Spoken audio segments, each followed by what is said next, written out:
জুলাই যোদ্ধাদের জন্য মুক্তিযুদ্ধ মন্ত্রণালয়ে আলাদা বিভাগ খোলা হবে বলেছেন তারেক রহমান। বিএনপি চেয়ারপারসন তারেক রহমান বলেছেন, বিএনপি ক্ষমতায় গেলে জুলাই যোদ্ধাদের জন্য মুক্তিযুদ্ধ বিভাগ মন্ত্রণালয়ে আলাদা বিভাগ খোলা হবে।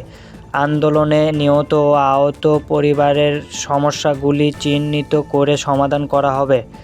রোববার দুপুরে রাজধানীর খামারবাড়িতে কৃষি ইনস্টিটিউট বাংলাদেশ কেআইবি মিলনায়তনে জুলাই আন্দোলনের নিহত ও আহত পরিবারের সদস্যদের সঙ্গে মতবিনিময় সভায় তিনি একথা বলেন। তিনি বলেন, 1971 সালে মুক্তিযোদ্ধাদের মতো দেশের সার্বভৌমত্ব রক্ষায় 2024 সালে জুলাই যোদ্ধারও ভূমিকা রয়েছেন।